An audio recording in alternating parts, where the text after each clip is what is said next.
ডিমের একঘেয়েমো রেসিপি খেতে খেতে বোর হয়ে গেলে আজকের আমার এই রেসিপিটি আপনারা ট্রাই করতে পারেন। নমস্কার বন্ধুরা, টেস্টি ডিশেস বাই রুমা চ্যানেলে আপনাদের সকলকে স্বাগত জানাই। আজকে আমি ডিমের একটি নতুন ধরনের রেসিপি আপনাদের সঙ্গে শেয়ার করব। এর জন্য দুটি মাঝারি মাপের আলু লম্বা লম্বা করে কেটে নিয়েছি, দুটি পেঁয়াজ ঝুরি করে কেটে নিয়েছি, একটা মাঝারি মাপের টমেটো গ্রেট করে নেব, আর নেব 3টে সিদ্ধ ডিম। ডিমগুলো আমি মাঝ বরাবর কেটে নেব।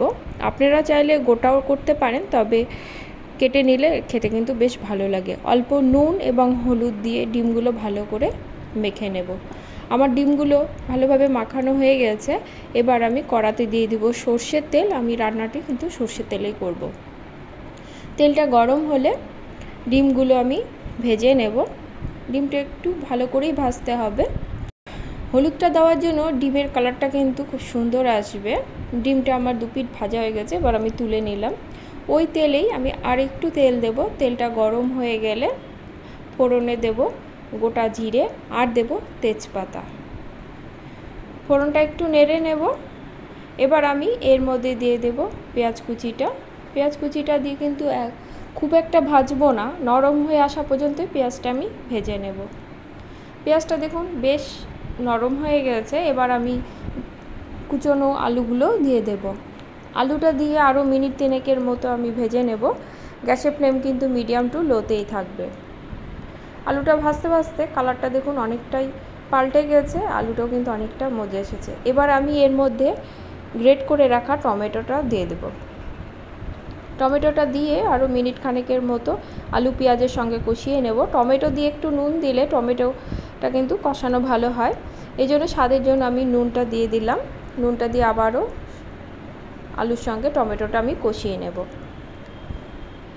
এবার এর মধ্যে দিয়ে দিব মশলা পেস্ট আর দেব 1 চামচের মতো আদা এবং রসুন বাটা।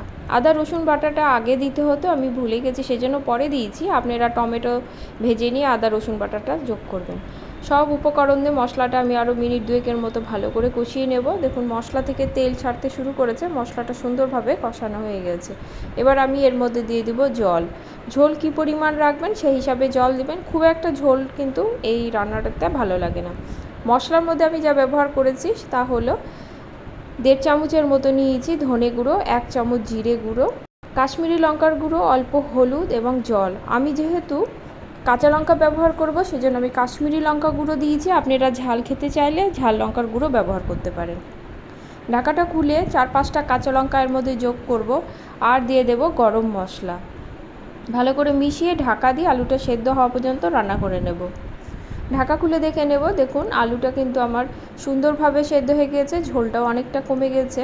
এবার আমি এর মধ্যে ভেজে রাখা ডিমটা দিয়ে দেব। ডিমটা দিয়ে কিন্তু আলতো হাতে নাড়তে হবে। একটু নেড়ে দেব, নেড়ে দিয়ে আরও মিনিট 3 মতো আমি রান্না করে নেব। আজকে আমার এই ডিমের রেসিপিটি আপনাদের যদি ভালো লাগে লাইক কমেন্ট করবেন এবং সাবস্ক্রাইব করে পাশে থাকবেন, এই অনুরোধ রাখছি। আমার ডিমের তরকারিটি কিন্তু হয়ে গেছে। এই ডিমের তরকারিটি রুটি, ভাত, পরোটা, পোলাও সব কিছুর সঙ্গেই ভালো লাগে। রেসিপিটি ভালো লাগলে একটি কমেন্ট করার অনুরোধ রইল।